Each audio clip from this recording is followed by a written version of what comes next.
Повседневная жизнь советского ученого. Образ жизни Гумилева первые 10 послелагерных лет почти не менялся. Район Средней Рогатки, неподалеку от площади Победы, среди старых ленинградцев считался непрестижным, слишком далеко от центра. «Лева живет на необъятных просторах нашей Родины», — насмешливо говорила Ахматова. По Московскому проспекту один за другим тянутся громоздкие сталинские дома. Всего-то семиэтажные, зато необычайно длинные, каждый на целый квартал. В конце 50-х это были новостройки, среди них и дом номер 195. Большой и, на первый взгляд, очень внушительный, но поделенный на коммуналки. В одной из них, в квартире 218 на 6-м этаже, недалеко от арки, и обитал Лев Николаевич. Из письма Льва Гумилева Василию Абросову от 14 апреля 1957 года. Я получил комнату, небольшую, но очень уютную, с прекрасным видом. Но где? Ты придешь в ужас. Это последний дом, за которым кусты. Один только путь на работу занимал 1 час 10 минут.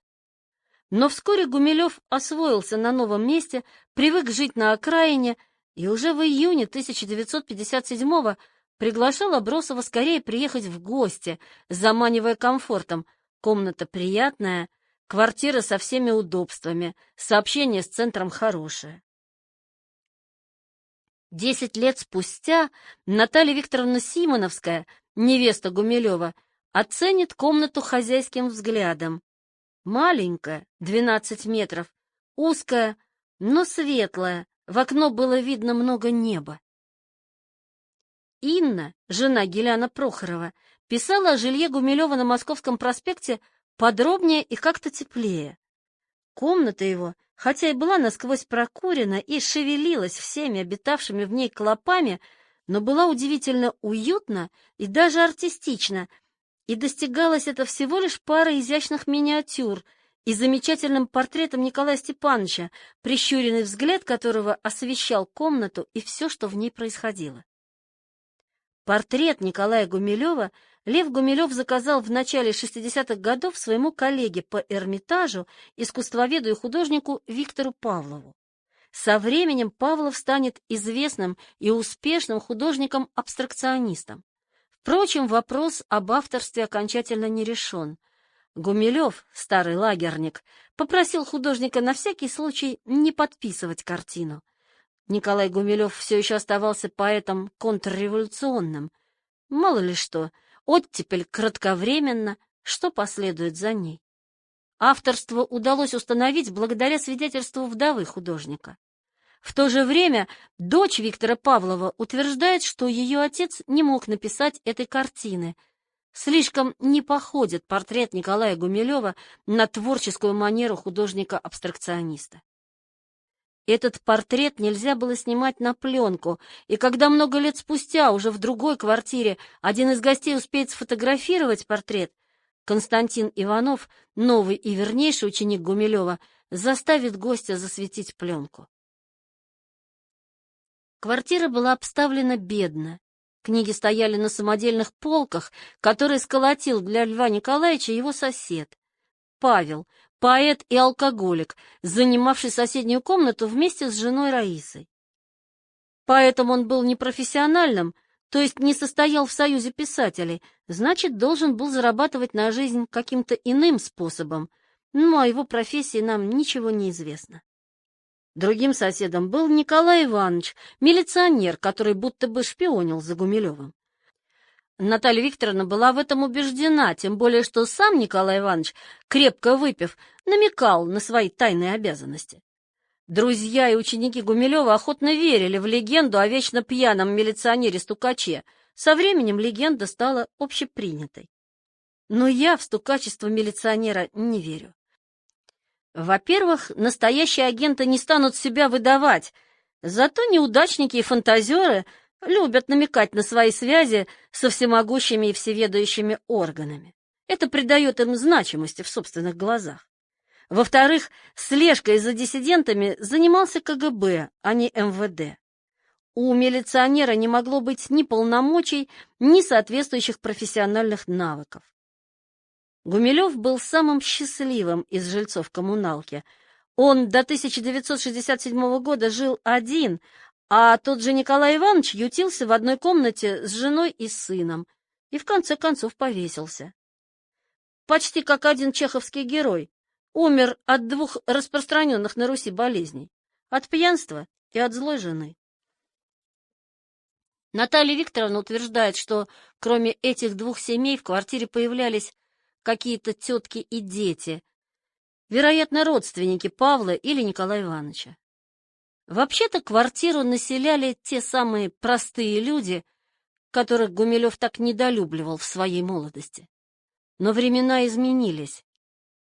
Как Анна Андреевна в поздние годы умела понравиться «народу» в кавычках, выпив, например, целую кружку пива в Коломенском, так и Лев Николаевич научился ладить с пролетариями. Все гости, посещавшие квартиру Гумилева на Московском проспекте, говорят о мирных отношениях прежде неуживчивого и конфликтного Льва с соседями. Напротив, женщины помогали ему вести хозяйство, а он иногда нянчился с детьми. Та же самая злая жена Николая Ивановича гладила Гумилеву рубашки. Гумилев не лицемерил и не подделывался под окружающих, ведь он даже Савицкому написал о своих простых и любезных соседях. В общем, только человек, просидевший 13 лет в лагерях и до 45 не имевший своего дома, мог радоваться такому жилью. И Гумилев радовался. Он не только умудрялся в таких условиях писать научные статьи и книги, но принимал своих интеллигентных гостей. К нему уходили друзья, знакомые, ученики. Народу было немного. Приходил Гелиан Прохоров с женой Инной. Приезжал из Великих Луг Василий Абросов, друг Вася. Заходил Владимир Куренной, архитектор, преподаватель ЛИСИ. Гумилев познакомился с ним в экспедиции. И, конечно же, к холостому еще мужчине приходили дамы.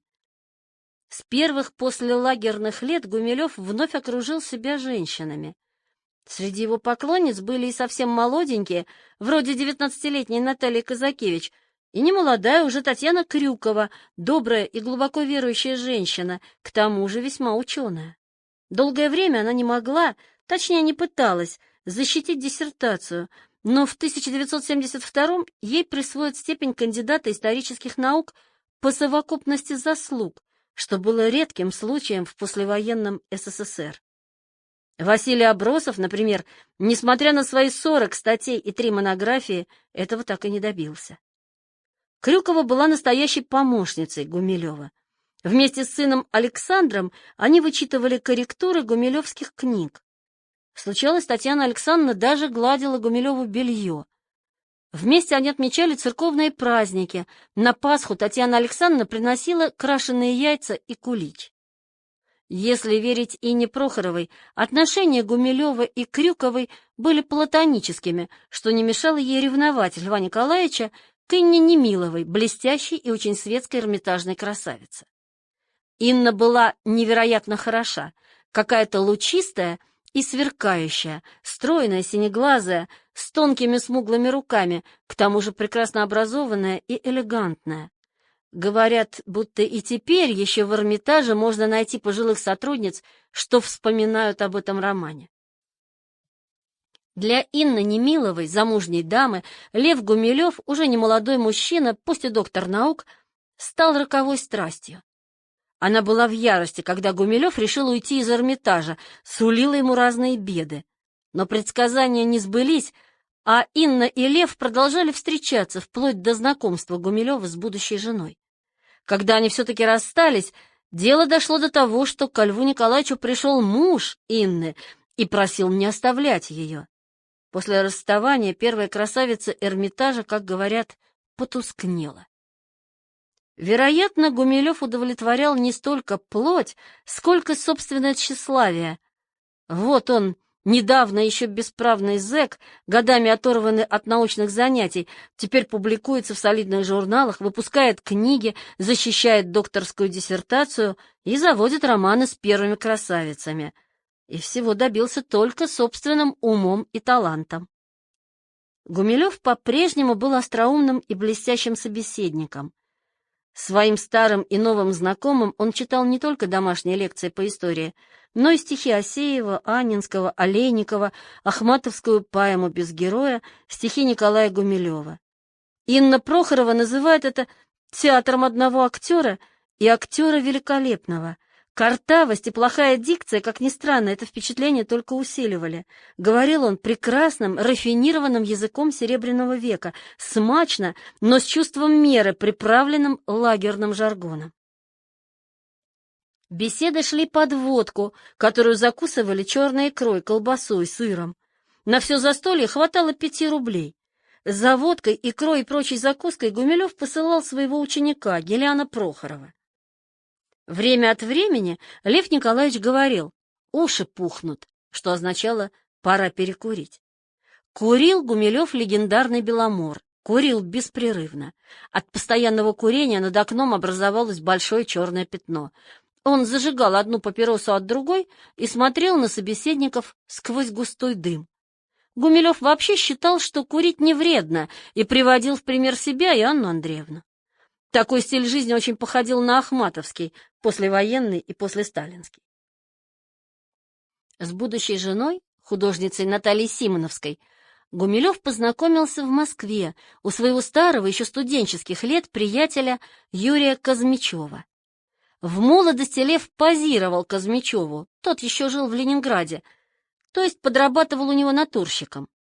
Дело было в 1965 году. Гумилев зашел к художнику в гости, а тот пригласил свою знакомую, Наталью Викторовну, приготовить угощение. Но тогда Лев Николаевич только приметил красивую москвичку и, видимо, взял на заметку. Юрий Казмичев, по словам Натальи Викторовны, сослужит роль свахи, но познакомиться поближе они, Гумилев и Симоновская, смогут только в августе 1966-го.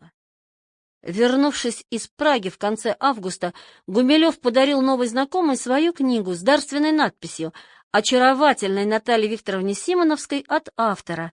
30 августа 1966 года». Роман развивался медленно, и в следующий раз они с Натальей встретились только весной 1967-го, когда Гумилев приехал в Москву и через несколько дней сделал ей предложение.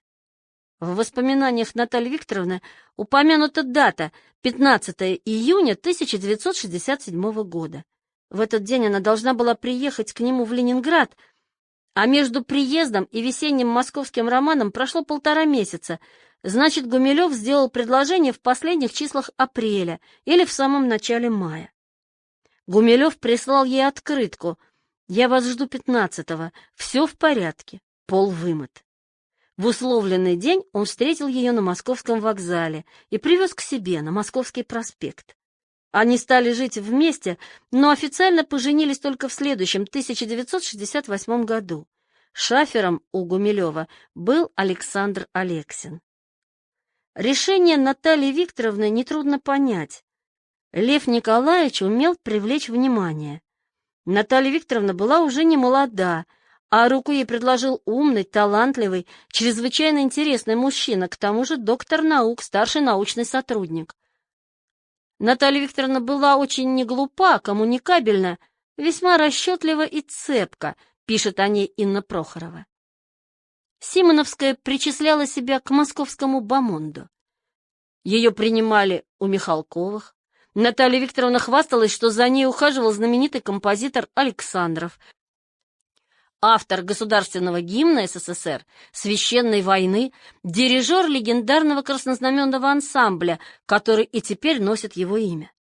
Очевидно, речь шла о далеких временах ее молодости, потому что Александр Александров, автор священной войны, умер еще в 1946 году во время гастролей в советской оккупационной зоне Германии. Но почему Гумилев выбрал именно Наталью Викторовну? Ведь у него было много женщин и красивее, и моложе. Наталья Гумилева вспоминала, что Лев Николаевич, прежде чем ухаживать, начал дотошно расспрашивать о ее происхождении, о семье, пока не убедился, что все в порядке. Что же так интересовало в ее происхождении Льва Николаевича? Дворянская родословная Симоновской? Конечно, не только это. Гумилев со всеми женщинами, кроме птицы, был достаточно расчетлив. Они были нужны ему как любовницы, как помощницы, хозяйкой, заботливой, любящей, в меру деловой, так необходимой немолодому и не слишком здоровому человеку. За 10 лет до брака Гумилев жаловался Савицкому, что вынужден тратить драгоценное время на покупки и стряпню, ведь хозяйство вести некому. Тогда же Савицкий настоятельно посоветовал: «Вам нужно жениться, дорогой Лев Николаевич, на Руси столько девушек хороших. Вы можете выбрать прекрасную подругу жизни и помощницу себе». Гумилев и без Савицкого это прекрасно понимал. Он все больше хотел семейной жизни. «Женатому легче работать, а мне предстоит завершение большой и любимой книги», — писал он брату. Гумилев выбирал подругу и помощницу, и выбор у него был. Одновременно с Натальей он сделал предложение еще одной женщине, биологу по имени Зоя, но та колебалась. «Если колеблется, то пусть не приезжает», — сказал Гумилев. Свою невесту Гумилев сравнивал с блестящей Инной Немиловой и остался доволен. Контакт установлен, чего с мадам Немиловой, примечание автора, я не мог достичь за 10 лет. Расчет Гумилева совершенно оправдался. Лев Николаевич получил все, чего только мог желать. Жена оставит работу, чтобы посвятить мужу все время и силы. Вскоре она станет для него незаменимой. Жена выведет клопов, обставит комнату новой мебелью, купит новый диван, круглый столик, хороший антикварный письменный стол, настоящие застекленные полки. Старые, сколоченные соседом Павлом, полки однажды обрушились Наталье Викторовне на голову. Она будет хлопотать о новой квартире для мужа, печатать его новую диссертацию на пишущей машинке, терпеть его характер, который, кажется, только она одна считала замечательным и даже идеальным. Удивительно, но за 24 года семейной жизни супруги не поссорились ни разу. Было и еще одно обстоятельство, которое повлияло на выбор Гумилева. Теперь он не хотел детей, а Наталья Викторовна была уже не молода, ей было 46. Ко всему прочему, жена очень хорошо готовила. Наталья Викторовна явилась ему как подарок судьбы. В квартире появился порядок, чистота, ухоженность, прекрасный стол, вспоминал Дмитрий Балашов. Благодаря заботам жены Лев Николаевич сделался всегда сыт и ухожен, получив, наконец, заветную тарелку супа. Благодаря ее энергии и стараниям перебрался, хотя тоже в коммунальную, но гораздо лучшую квартиру в центре, писала Инна Прохорова, вообще-то относившаяся к Симоновской недоброжелательно. Гумилев, выбиравший жену весьма рационально, вскоре ее полюбил, в чем признался Василию Абросову, тогда еще лучшему другу. Гумилев благодарил Всевышнего за счастье, которого наконец дождался. Когда Прохоров еще бывал у Гумилева, Лев Николаевич признавался ему: «Мне, Геля, хорошо». Впрочем, есть в этой благостной теме и неожиданный поворот. Ленинградские друзья Льва Николаевича его жену не взлюбили. В глазах Инны Прохоровой Наталья Симоновская была представительницей другого, московского этноса, которая так и не прижилась в Ленинграде. Гелиан Прохоров пишет о жене Гумилева намного жестче. Он вспоминает слова, некогда сказанные Гумилевым: «У женщин души нет, одно тело. Или одна душа, но что-то одно». Наталья Викторовна, судя по всему, была женщиной первого типа, пишет Прохоров. Прохладно относилась к жене Гумилева и Эмма Герштейн, которую Лев Николаевич даже не стал знакомить с Натальей Викторовной. Это вполне естественно. Зато Надежда Яковлевна Мандельштам совершенно одобрила выбор Гумилева. Наталья Викторовна прелестна всем: своей свободной манерой, естественностью, изяществом, добротой. Она, как говорил Оська, ваша встреча с большой буквы. Я вспомнила, как вы по какому-то поводу у нас в Нащекинском крикнули: «Я тоже хочу иметь жену». Вот к вам пришла настоящая жена. Старший научный сотрудник. Жизнь Гумилева в научном мире постепенно устраивалась. С осени 1956 по 1962 год он, как мы помним, работал в Эрмитаже старшим научным сотрудником. В 1962 Гумилев сменил плавающую ставку Эрмитажа на постоянную должность в научно-исследовательском географо-экономическом институте ЛГУ.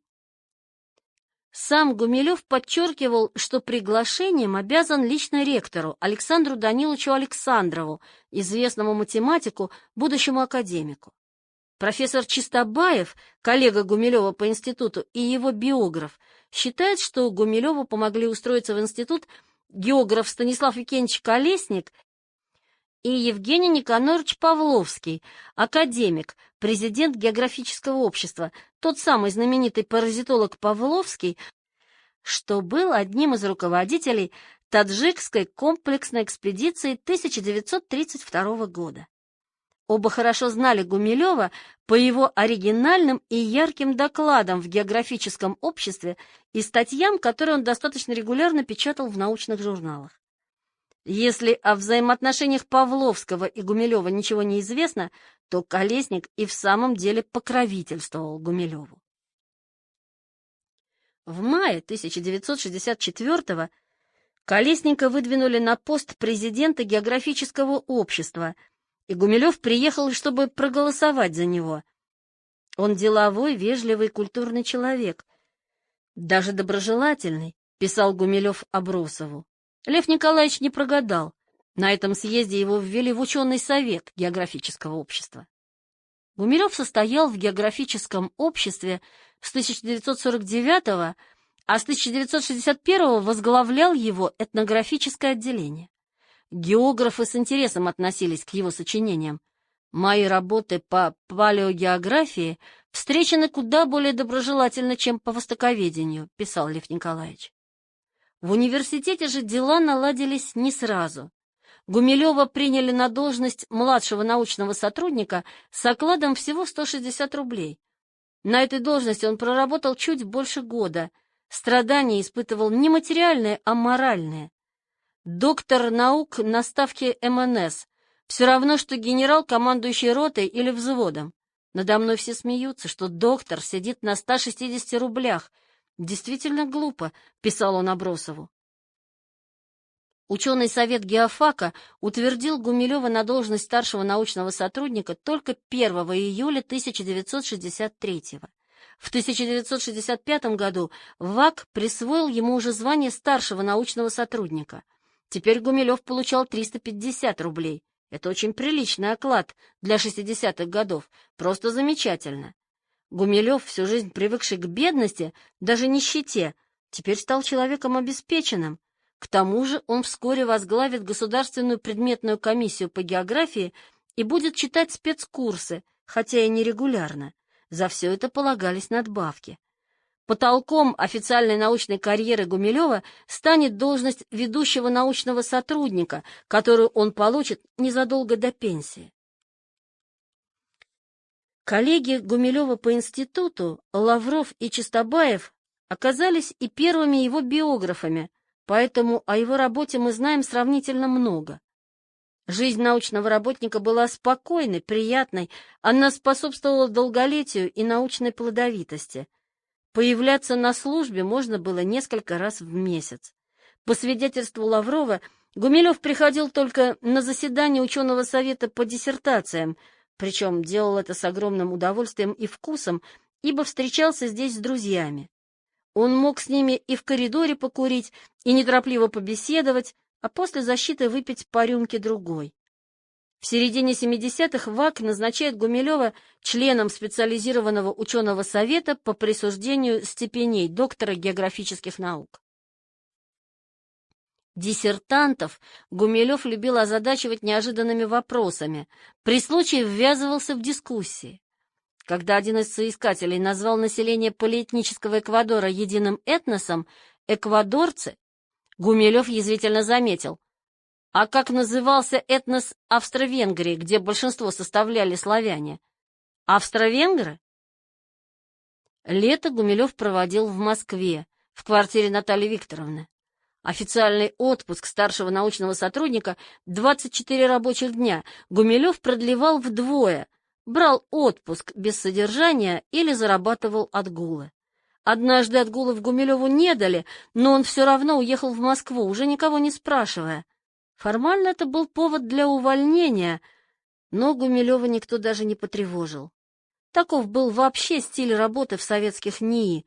Гумилев, надо сказать, свои деньги отрабатывал, писал статьи и книги, пусть и не совсем по профилю института, но с географией все-таки связанные. О своей работе он вспоминал так: «В годы застоя кафедра экономической и социальной географии была для меня экологической нишей. Меня никто не гнал с работы, была возможность писать». За четверть века в институте Лев Николаевич лишь однажды чуть было не стал жертвой интриги. Гумилев находился как бы под тройным подчинением кафедры экономической и социальной географии, института и университета. На кафедре и в ученом совете университета к нему относились хорошо, зато директор НИГИ Александр Иванович Зубков постепенно превратился в его врага. Сначала Гумилев даже за глаза называл Зубкова уважительно «Александр Иванович». Александр Иванович отказался принять к рассмотрению мою работу о тюрках 3 мая 1964 года. Затем Гумилев придумал своему начальнику другое имя. «Упырь не здоровается и не пускает в экспедиции» 19 июня 1966 года. Упырь бесился и шумел, но разрешение поехать в экспедицию все-таки дал. Апрель 1967 года. Упырь со мной не разговаривает и не дает никаких распоряжений. Ожидаю очередного скандала в конце декабря при составлении годового отчета. 20 октября 1968 года. Причины неприязни Зубкова к своему новому сотруднику не совсем ясны. Лавров считал, что тот просто завидовал Гумилеву. У Зубкова было мало публикаций, а Гумилев в 60-е много печатался и сумел с 1960 по 1970 опубликовать 3 монографии и 1 научно-популярную книгу. Может быть, так оно и было, ведь Лавров великолепно разбирался в обстановке. Сергей Борисович взял Гумилева под защиту, когда Зубков попытался его уволить. Весной 1968 подошел срок очередного переизбрания на должность. Эту процедуру, обычно формальную, при желании можно использовать против неугодного доцента, профессора, научного сотрудника. И вот научный семинар института неожиданно не рекомендовал переизбрать Гумилева. Претензия была в следующем. Исследования Гумилева далеки от направления и тематики института. Однако судьба научного сотрудника была в руках ученого совета университета, а он единогласно высказался за избрание Гумилева на новый срок. Недоброжелатели Гумилева отступились. Кажется, других неприятностей у него не было. «Это был самый лучший период моей жизни», — вспоминал Гумилев. «Я просто был счастлив, что я могу ходить на работу, что я могу читать лекции». Все эти 25 лет, которые я в университете, я занимался этой работой, а в свободное время, отпускное и каникулярное, продолжал писать книги по истории, географии и этнологии. В СССР ученый со степенью доктора наук по определению был человеком обеспеченным. Гумилев много печатался, а значит, получал гонорары. Со второй половины 60-х он уже не нуждался. Впрочем, жил по-прежнему небогато. Однажды к нему в гости пришла актриса Алла Демидова. Они сидели на кухне, Гумилев курил, Демидова рассказывала, как читала реквием за границей. Неожиданно вошла женщина и поставила чайник на плиту. Оказалось, что это соседка. «Ну да, я живу в коммунальной квартире», — сказал Лев Николаевич изумленной актрисе. Гафаэль Халилулов, посетивший Гумилева в 1987-м, был поражен бедностью его жилища. В Казани доктора наук обитали в просторных квартирах, заставленных книгами и антиквариатом, а Гумилев все еще ютился в коммуналке. Другой знакомый татарин, Дауд Аминов, посоветовал Гумилеву летом поехать на дачу. «Голубчик, нет у меня дачи, нет и автомобиля, и даже приличной квартиры нет», — ответил пожилой профессор. В начале 70-х Гумилев подал заявление на квартиру. Каждый год сотрудникам института давали 1-2 квартиры. Однажды выделили сразу несколько квартир, подошла и очередь Гумилева. Но вмешалось профсоюзное начальство, как и начальство партийное Гумилева не любившее. Профорг нашел законную причину его обойти. Дело в том, что Гумилев несколько лет был членом профбюро, куда Льва Николаевича избрали заочно. Он задержался в отпуске. Когда же, наконец, вернулся из Москвы, коллеги обрадовали его новой почетной, но совершенно ненужной ему должностью. Общественными делами он, разумеется, не занимался, поэтому, когда настало время распределять квартиры, торжествующий профорг отклонил кандидатуру Гумилева за неучастие в общественной работе. Своей машины у Гумилева никогда не было. Кажется, о машине он и не задумывался. Более того, ему даже не приходило в голову воспользоваться такси. Когда 15 июня 1967-го он встретил свою невесту на московском вокзале, то, будто не догадываясь о существовании такси и носильщиков, взял чемодан и сумку, снял ремень со своих брюк, просунул его через ручки чемодана и сумки и повесил это сооружение через плечо. Симоновская ужаснулась. «Срам какой! Как же мы пойдем так?» Так и пошли. Доктор наук, как заправский носильщик, дотащил вещи к трамвайной остановке. Здесь путь только начинался. Долго ехали по Лиговскому проспекту, там еще добирались до дома на Московском проспекте. В СССР уже складывалось общество потребления. Правда, жизнь советского обывателя была скромнее и проще, чем у западногерманского или французского филистера. «Жигули» считались великолепной машиной, а «Волга» — роскошной. Но сравнительная бедность ничего не меняла. Ленинград получал столичное снабжение, к тому же рядом была самая дружественная из капиталистических стран. Финляндия делала сказочную прибыль, обслуживая бездонный советский рынок. Финские товары не исчезали с прилавков ленинградских магазинов даже в перестроечные 80-е, когда дефицита стало больше, а жизнь тревожнее. А в 60-е и 70-е более-менее обеспеченный житель Ленинграда и вовсе не бедствовал.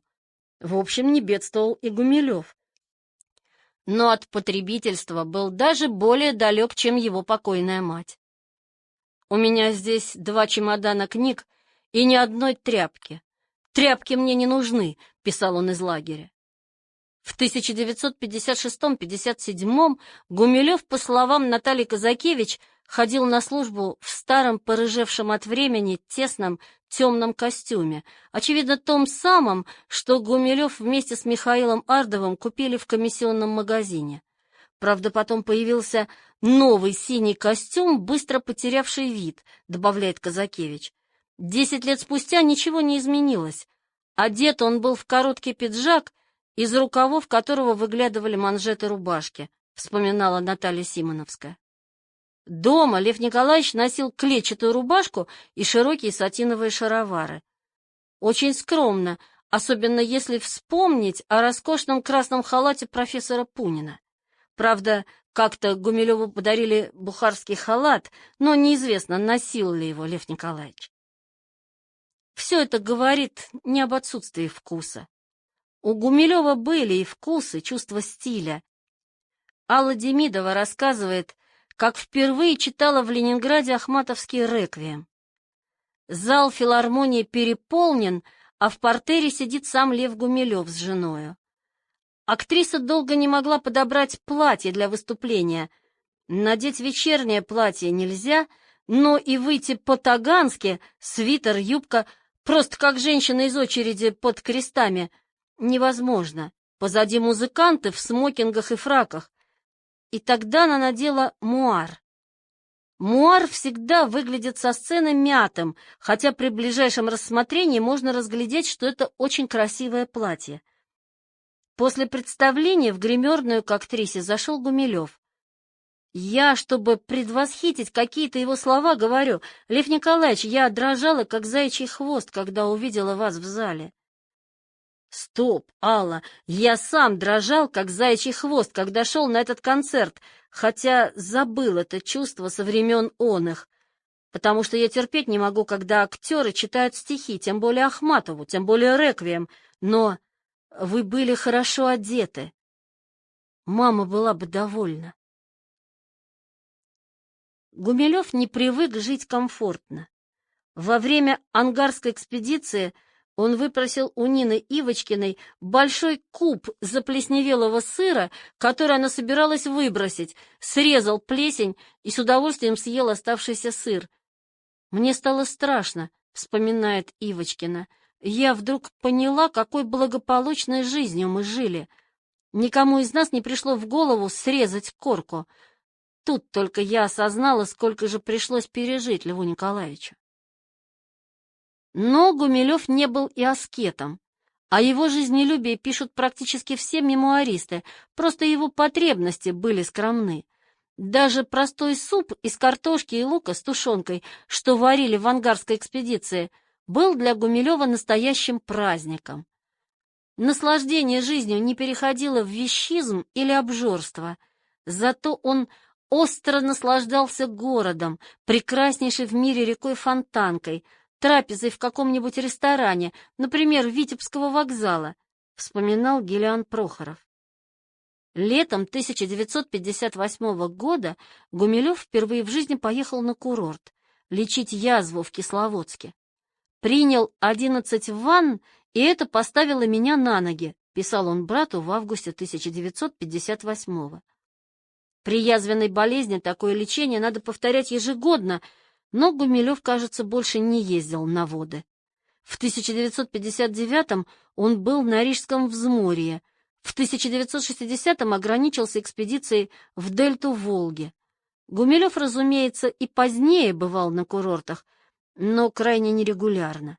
После женитьбы он все чаще проводил июль и август в Москве, в спальном районе Новогиреево, где была прописана Наталья Викторовна. 10 месяцев в году Гумилевы жили в Ленинграде. По выходным садились в автобус и ехали в Павловск, Пушкин, Гатчину или родное Гумилеву Царское Село. Они гуляли по паркам, а Лев Николаевич часами читал стихи или рассказывал что-нибудь из всемирной истории.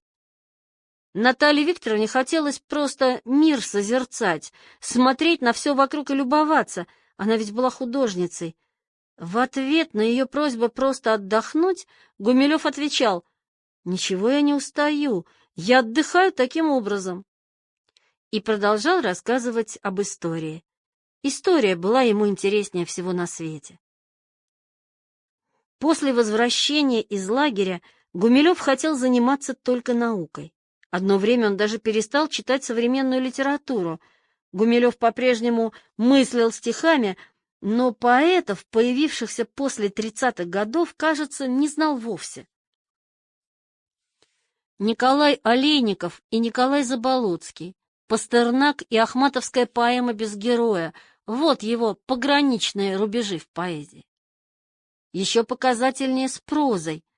Прозу Гумилев ценил, очевидно, намного ниже поэзии, а его вкусы застыли где-то в дочеховской эпохе. Впрочем, ни Чехова, ни позднего Льва Толстого Гумилев не любил. Крейцерову сонату он даже успеет поругать в этногенезе и биосфере. Из европейских писателей больше любил, кажется, французов, но самыми современными для него остались Эмиль Золя и Анатоль Франц. Французская литература XX века его не заинтересовала. Однажды Гумилев увидел Наталью Казакевич то ли с книгой, то ли с литературным журналом, и, между прочим, заметил, что у него больше нет времени читать беллетристику. Лев Николаевич лукавил. На самом деле он, как и всякий интеллигентный человек, почитывал литературные журналы и даже как-то рекомендовал Абросову роман Кочетова «Братья Ершовы».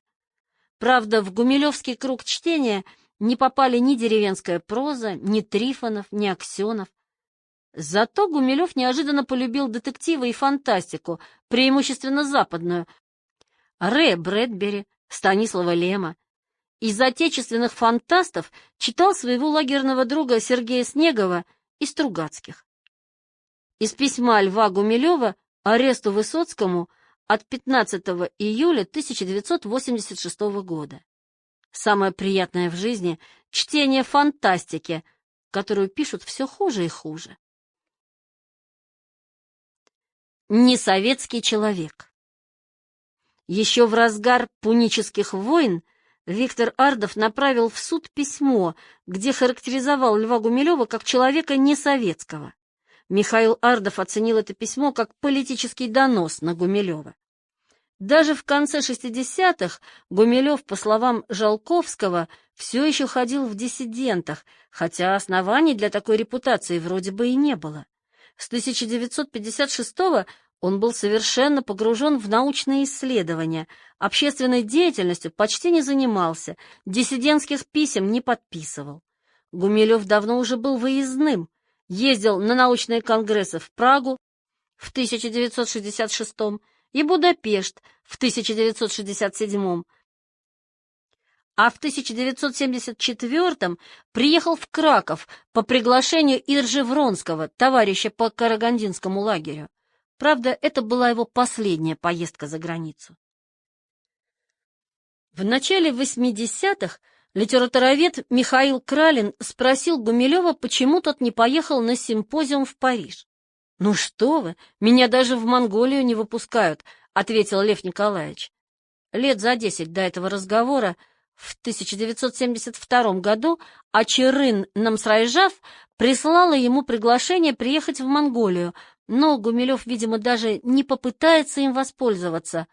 «Софья Власьевна не разрешит мне приехать», — ответит он. Хотя разрешала же Софья Власьевна ездить в Польшу, Венгрию, Чехословакию.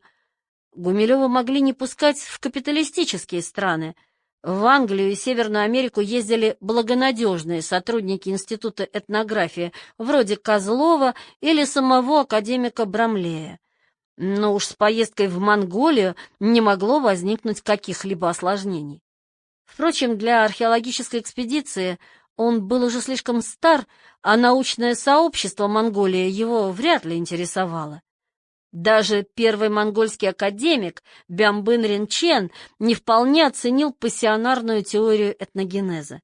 Он решил, что пассионарность сродни шаманизму, чем, конечно, очень порадовал бы противников гумилевщины. В общем, Гумилеву незачем было ехать в Монголию. Чехословацкие события 1968 года Гумилев оценил отнюдь не по-диссидентски. А что же они, чехи, хотели за их предательство в гражданскую войну? Господь наказывает за грехи до 3-го и 4-го колена. С откровенным злорадством говорил Гумилев и подкреплял свои слова цитатой из послания апостола Павла к римлянам: «Мне отмщение и ас воздам». Но даже здесь аргументация Гумилева совершенно подтверждает слова Ардова: «несоветский человек». Как и Ахматова, Гумилев непременно праздновал Рождество и Пасху, но игнорировал красные дни календаря.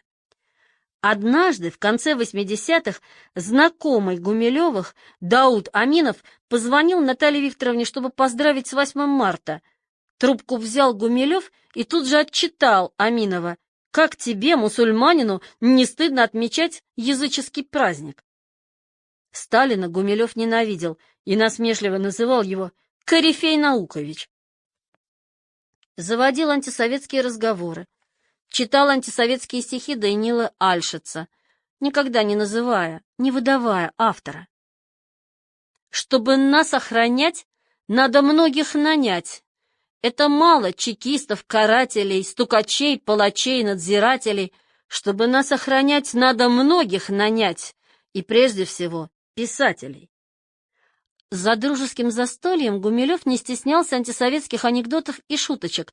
Однажды прочел садистский стишок: «Дедушка в поле гранату нашел.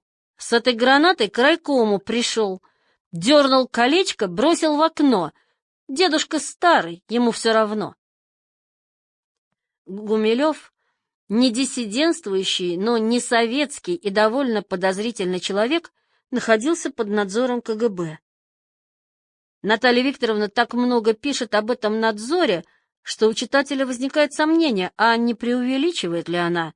По ее словам, стучали на Гумилева и милиционер, сосед по квартире на Московском проспекте, и тюремный служащий, сосед по квартире на Большой Московской улице. В стукачестве подозревали подружек Льва Николаевича, от Птицы до Инны Немиловой. Последняя, по словам жены Гумилева, видимо, была прикреплена к нему. Доказательств для такого страшного обвинения не было вовсе, а невиновность Варбанец теперь подтверждена, но Наталья Викторовна до конца своих дней не оставляла подозрений. Даже расставание Льва Николаевича с Гиляном Прохоровым она приписала влиянию КГБ. Теорию Гумилева, не марксистскую, но марксизму, в общем-то, не враждебную, было запрещено пропагандировать. Владимира Куренного, преподавателя Ленинградского инженерно-строительного института, ЛИСИ, будто бы вызвали в КГБ и предупредили, чтобы не рассказывал студентам о теории Гумилева. Эту историю супругам Гумилевым передал сам Куренной. Сотрудники КГБ заинтересовались и лекциями Льва Николаевича. Как-то раз, дело было в конце 70-х годов, в кабинет к Сергею Лаврову пришел очень скромный, внешне неприметный человек, представившийся из КГБ, и завел разговор о лекциях Гумилева, спрашивал, хорошо ли, что он их читает. В этой беседе Лавров показал себя умелым дипломатом и с блеском защитил Льва Николаевича. Я спросил гостя, слушает ли он вражеские голоса. Получив в ответ «да», я признался, что тоже иногда слушаю, но никогда еще не слышал там слов о младшем Гумилеве. Об Ахматовой — да, о Николае Степановиче — да, а вот о Льве Николаевиче — ни слова. Тогда Лавров осторожно поинтересовался, спросите начальство, а хочет ли оно слышать по этим голосам и о Льве Николаевиче, к примеру, безработном? Он понял все молниеносно. Мне понравился ваш ответ. Мы очень вежливо распрощались, и больше оттуда нас не беспокоили. Но Лавров знал далеко не все. Его и в самом деле больше не беспокоили, однако надзор за Гумилевым существовал, по всей видимости, до конца 80-х. Анатолий Чистобаев, профессор ЛГУ, а затем и директор НИИ географии, вспоминает, не реже, чем раз в квартал сотрудник соответствующего органа приезжал в институт, чтобы задать вопросы по Гумилеву, причем не только директору, но и своим агентам. Часть 12. Что такое этнос? Когда меня спрашивают, что же ценнее всего в научном наследии Гумилева, я, не раздумывая, отвечаю: пассионарная теория этногенеза и связанная с ней теория межэтнических контактов. 14 статей Гумилева, напечатанные Вестником ЛГУ с 1964 по 1973, составили цикл «Ландшафт и этнос». 9 из них посвящены теории этногенеза. В 1968 в разгар работы над теорией, Гумилев писал своему хорошему знакомому, биологу Кузину: «Инкубационный период у меня кончился, и я просто оформляю мои мысли в статьи». Пассионарная теория этногенеза должна была ответить на 3 вопроса. Первый. Что такое этнос и какое место он занимает в историческом процессе? Второй. Какие законы определяют появление и развитие этноса? Третий. Как этносы взаимодействуют между собой? Греческое слово «этнос» Гумилев использовал вместо более распространенного латинского слова «нация» — «нацио», «национ», как менее политизированное. Термин «этнос» был и универсальным, и нейтральным, и сугубо научным. Что делает русского русским, грузина грузином, чеченца чеченцем? Обыватель ответит: язык или происхождение, кровь, или культура, или национальный характер, он же психический склад. Но ученый возразит: русские дворяне во времена Александра I говорили друг с другом по-французски читали, по-французски писали письма своим друзьям, женам и любовницам, некоторые вовсе не знали русского языка, однако оставались все-таки русскими людьми. Фридрих Великий тоже предпочитал говорить на французском, но тем не менее стал национальным героем Германии. Общее происхождение – тоже миф, ведь почти все народы – результат этнического смешения. Многие русские дворянские фамилии имеют немецкое, польское, литовское, татарское происхождение. Предками французов были не только галлы, но и аквитаны, лигурийцы, римские колонисты, германоязычные франки и бургунды. Англичане, итальянцы, испанцы, немцы – все происходят от смешения разноязыких племен. Многочисленный и цивилизованный этнос редко отличается общностью культуры. Люди, которых мне приходилось встречать, отделены друг от друга почти непереходимыми расстояниями, и, живя в одном городе и одной стране, говоря на почти одинаковых языках, так же далеки друг от друга, как эскимос и австралиец, заметил русский писатель и парижский таксист Гайто Газданов, сравнивая жизнь французских пролетариев и французских интеллектуалов в 20-30-е годы XX века.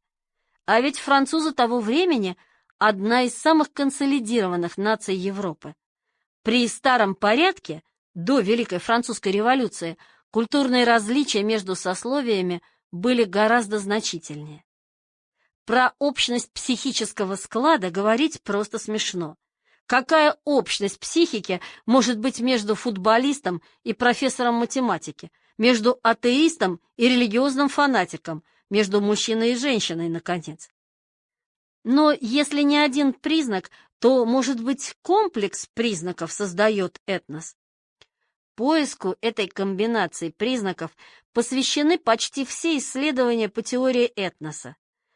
Как средневековые алхимики пытались из ртути, серы и мышиного помета синтезировать золото, так этнологи, историки, антропологи и даже политики, например, Сталин, искали формулу нации, соединяя признаки более или менее произвольно.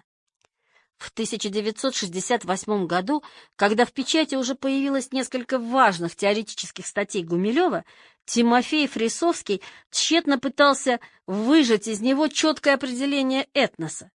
Гумилев давал только первичное определение – вид, порода, форма существования вида Homo sapiens, в сущности повторяя определение Широкогорова, который, собственно, и ввел в отечественную науку понятие «этнос».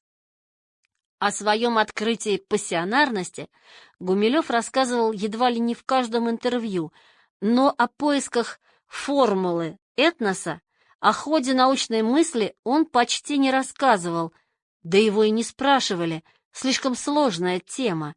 Не зря большая часть трактата «Этногенез и биосфера Земли» посвящена не пассионарности, а свойствам этноса. Гумилев действовал методом исключения.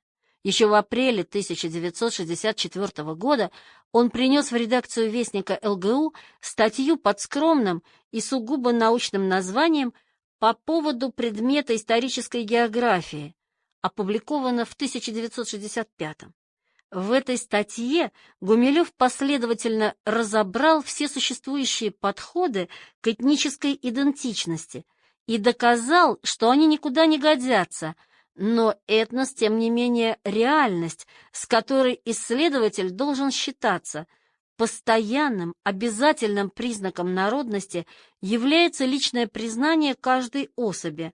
Мы такие-то, и все прочие люди не такие. Например, эллины и варвары, иудеи и необрезанные, китайцы и ху, все не китайцы. Это явление противопоставления одинаково характерно и для англичан, и для масаев, для французов и иракезов. Явление это отражает какой-то физический эффект, имеет физический смысл. Физическая реальность. Этнос есть, но мы пока не можем сделать его научное описание. Поэтому Гумилев и ограничивается самым общим, первичным определением. Этнос – форма существования вида Homo sapiens, коллектив особей, противопоставляющий себя всем прочим коллективам. Он более или менее устойчив, хотя возникает и исчезает в историческом времени, что и составляет проблему этногенеза. 17 февраля 1966 года Гумилев сделал доклад о термине «этнос» на заседании отделения этногеографии Географического общества СССР. Мы не знаем о реакции слушателей, но его публикация станет одной из самых цитируемых статей Гумилева в отечественной этнографической литературе. В советской науке, несмотря на общепринятый материализм, уже тогда все большее значение придавали национальному или этническому самосознанию. В 80-е годы этот подход восторжествует совершенно. Он господствует и теперь. Самосознание народа с этой точки зрения отражается прежде всего в самоназвании. Гумилев же доказывал в своем докладе, что этнос нельзя путать с этнонимом, и приводил несколько примеров несоответствия этноса и его названия. В VII веке до нашей эры римлянами называли себя жители небольшого полиса в области Лациум. Но уже в I веке до нашей эры, после союзнической войны, право римского гражданства и название римляне распространилось почти на всех жителей Италии, включая прежних злейших врагов Рима, сомнитов, этрусков, цизальпийских галлов. А после эдикта Каракаллы, 212 год нашей эры, римлянами начали называть всех подданных империи, включая египтян, евреев, кочевников Северной Африки и даже германцев, если они были римскими гражданами. Завоеватели франки называли римлянами романизированных жителей Галлии, а после исчезновения Западной Римской империи римлянами, ромеями, продолжали себя называть жители Византии, хотя даже латынь в их стране вытеснил греческий. Еще забавнее и убедительнее другой пример из статьи Гумилева. Слово «татар», как синоним слова «монгол», попало в Восточную Европу и привелось в Поволжье, где местное население в знак лояльности хану Золотой Орды стало называть себя татарами. Зато потомки первоначальных носителей этого имени стали именовать себя монголами. С этого времени возникла современная научная терминология, когда татарский антропологический тип стали называть монголоидным, а язык поволжских тюрков-кипчаков – татарским языком. Нужно было найти какой-то новый подход, и Гумилев его предложил все в том же февральском докладе 1966 года. На этот раз Гумилев отказывается от своей любимой дедукции и начинает, как и положено настоящему историку, не теоретизировать, а изучать, описывать этнос. Так он обращает внимание на важное свойство этноса, нации, неоднородность и иерархичность. Деление некоторых этносов на рода и племена хорошо известно, и Гумилев считал его не признаком отсталости, архаичности, а важнейшей силой, скрепляющей единство народа. Деление этноса на племена несет функцию скелета, на который можно наращивать мышцы и тем самым набирать силу. Только сейчас, наблюдая жизнь ингушей и чеченцев в России или арабов и берберов во Франции, мы можем оценить, как прав был ученый. Родовой строй делает этнос устойчивее. Но и народы его лишенные имеют сложную внутреннюю структуру. Внутриэтническое дробление есть условие, поддерживающее целостность этноса и придающее ему устойчивость. Позднее в статьях цикла «Ландшафт и этнос» Гумилев разработает целую систему этнической иерархии: консорции, конвиксии, субэтносы, этносы, суперэтносы. Умозрительный и, в сущности, фашистский идеал нации-монолита бесконечно далек от исторической реальности. Этнос разнообразен, и чем сложнее этническая система, тем она устойчивее. Этнос как система. В своем февральском докладе Гумилев отнес этнос к явлениям природы, но не биологическим, а географическим. Сделать следующий и, возможно, важнейший шаг Гумилеву поможет как раз биолог, заведующий кафедрой генетики и селекции ЛГУ, автор первого в Советской России современного учебника генетики Михаил Ефимович Лобашов. Всякое живое существо, будь то котенок, щенок, слоненок или ребенок, появившись на свет, начинает приспосабливаться к окружающей среде. Родители его воспитывают и обучают. Кроме папы и мамы обучают родственники, старшие товарищи, друзья, воспитатели детского садика, школьные учителя и так далее. В обществе все это называется социализацией и передачей традиции, а Лобашов назвал сигнальной наследственностью, характерной и для животных, и для человека. Гумилев применил идею Лобашова к теории этноса. Новорожденный младенец не принадлежит еще ни к одному этносу, ни к одной нации, но с первых же дней жизни начинается его социализация.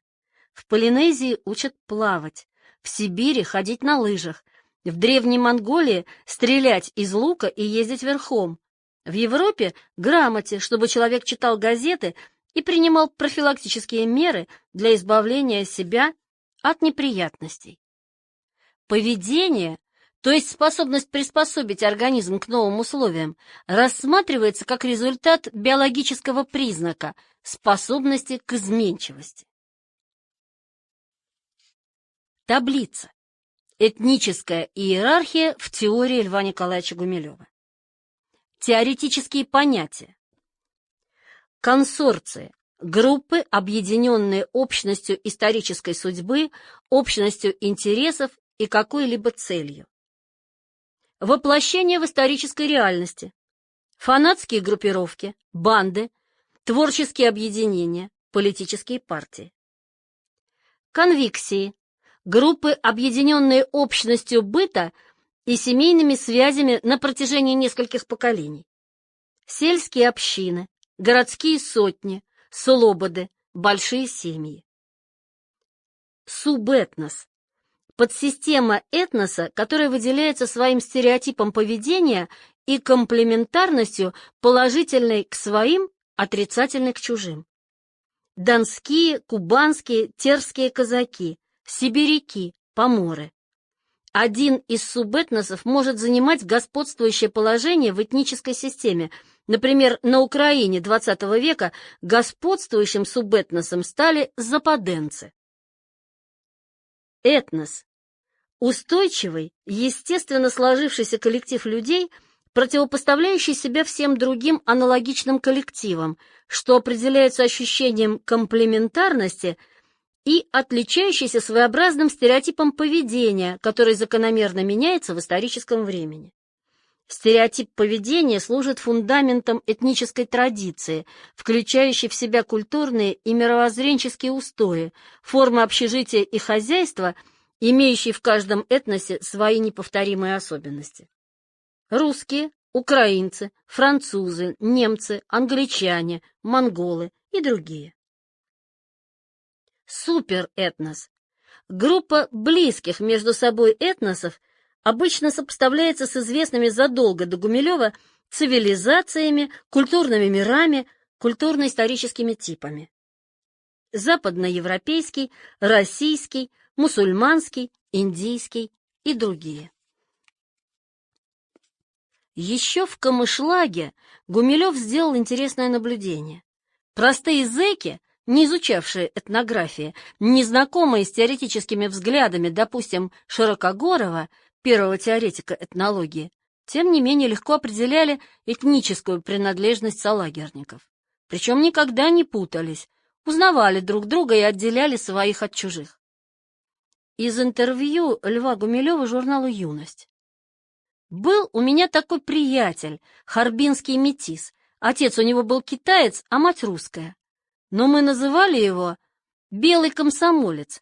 Нравы и обычаи у него были такие же, как у наших комсомольцев. Вел он себя совершенно так же, но только вместо «Капитала» Маркса читал Блаватскую и Папюса, мистические книги.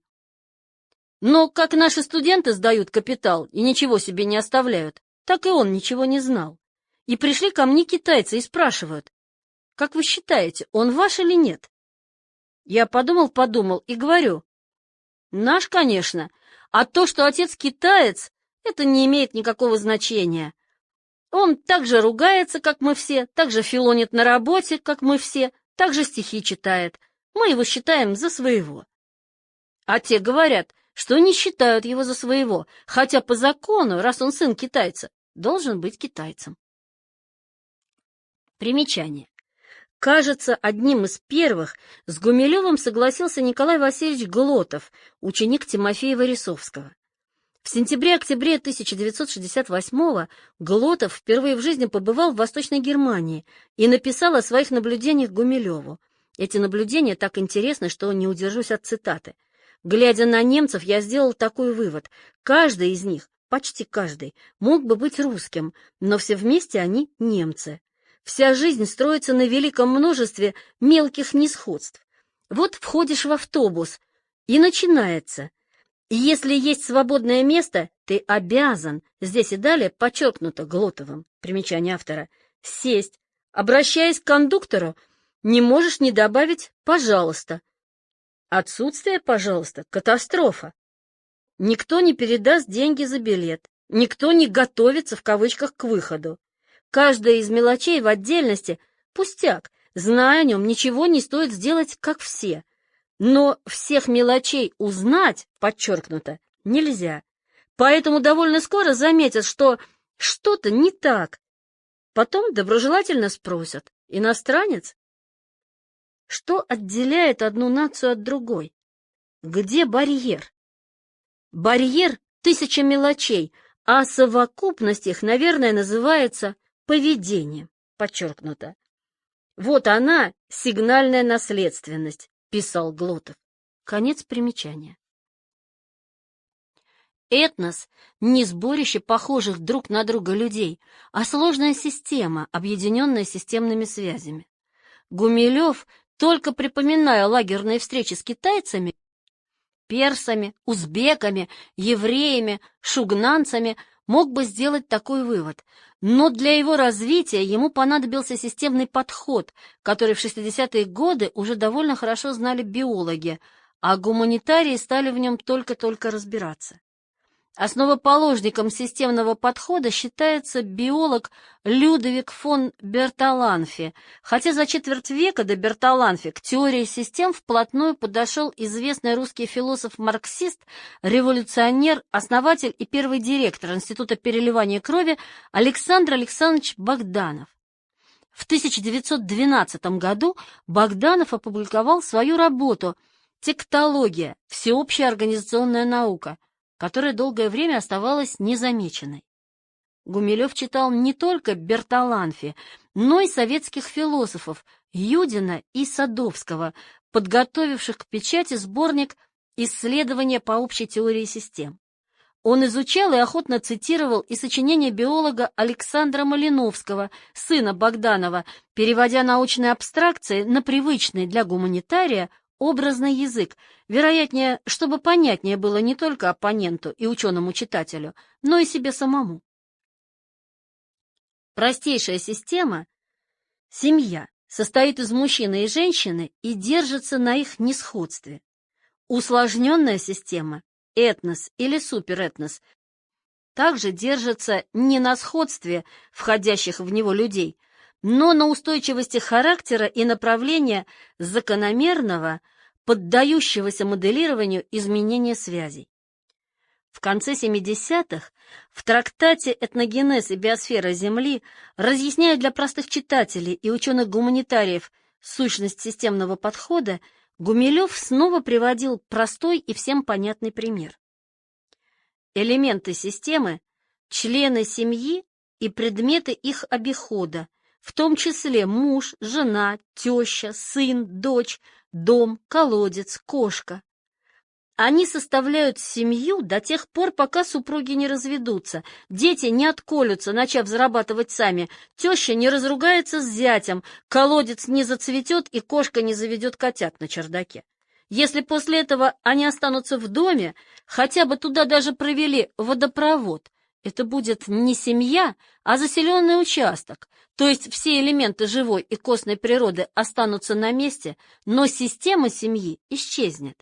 Реально существующим и действующим фактором системы являются не предметы, а связи, хотя они не имеют ни массы, ни заряда, ни температуры. Система отличается от простой совокупности, как готический собор от груды кирпичей, как роман Диккенса от набора букв латинского алфавита. Системный подход позволил Гумилеву объяснить этническую иерархию и, главное, определить, что связывает людей в этносе. Этнос — не простое скопище людей, теми или иными чертами, похожих друг на друга, а целостность различных по вкусам и способностям людей, продуктов их деятельности, традиций, географической среды. Роль системных связей в этносе исполняет этническая традиция. Как человек адаптируется к своему окружению и природной среде, так и этнос адаптируется к ландшафту, приспосабливает его к своим нуждам, но и сам неизбежно приспосабливается к ландшафту, приспосабливается к этническому окружению. Так создается этническая традиция, создается и сам этнос. Этнос объединен этнической традицией, а не расовой общностью, не языком, даже не культурой, хотя язык и культура играют свою роль в создании системных связей. В конце жизни, работая вместе со своим учеником Владимиром Мичуриным над словарем пассионарной теории этногенеза, Гумилев окончательно сформулирует понятие этнической традиции.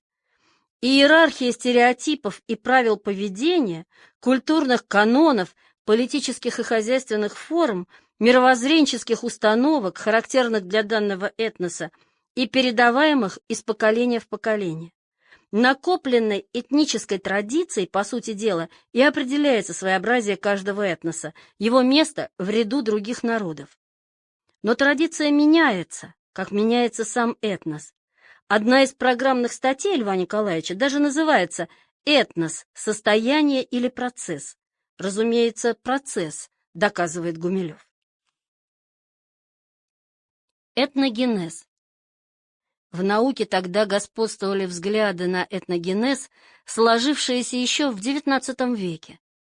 Становление и развитие народа подменялось становлением и развитием языка. Но глоттогенез, происхождение языка, и этногенез, происхождение народа, не одно и то же.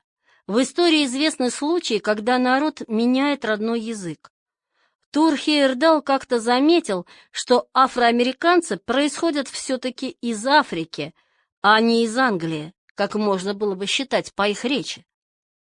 В 40-е годы XIX века этнограф и путешественник Матиас Кастрен начал изучать язык тунгусов, эвенков, в селении Урульга.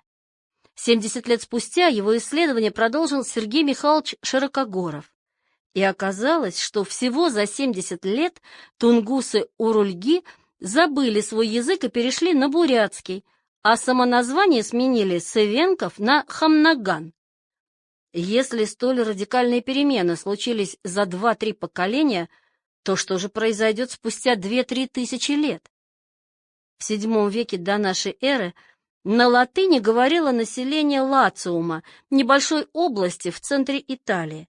Со временем носители языка настолько преуспели в завоевательных войнах, что создали огромную империю, простиравшуюся от Британии до Палестины. Латынь в этой империи, естественно, была государственным языком. После распада империи население не только Италии, но и Галлии, Аквитании, Иберии продолжало общаться на общепринятой латыни, правда, изрядно испорченной. При этом потомки галлов, аквитанов, лигуров, басков не состояли в родстве с настоящими римлянами, а лигуры, аквитаны и баски даже не были индоевропейцами. В средние века на французском, окситанском, испанском, каталанском, то есть на разных вариантах испорченной латыни, заговорили народы, генетически с римлянами не связанные, а лишь приобщившиеся к римской культуре. В XVI веке испанцы и португальцы завоевали Южную Америку. Они принесли с собой вирус оспы, огнестрельное оружие, католическую религию и романскую речь. В результате не только креолы, но даже индейцы, метисы и потомки вывезенных из Анголы чернокожих рабов заговорили на испанском и португальском. Евреи в разных странах говорят на разных языках. Иврит относится к семитской группе афроазийской семито-хамитской языковой семьи, идиш — к германской группе индоевропейской языковой семьи. Горские евреи Дагестана говорят на языке, близком к персидскому. Глоттогенез только вводит историков в заблуждение, а потому Гумилев его решительно отбросил и начал изучать только тот период этнической истории, что был более или менее освещен письменными источниками. Сам же термин «этногенез» Гумилев переосмыслил. Сложившись однажды, этнос не остается неизменным. Этнос живет, непрерывно развивается, меняется от поколения к поколению, от одной исторической эпохи к другой. Поэтому логично называть этногенезом жизнь этноса от появления до исчезновения.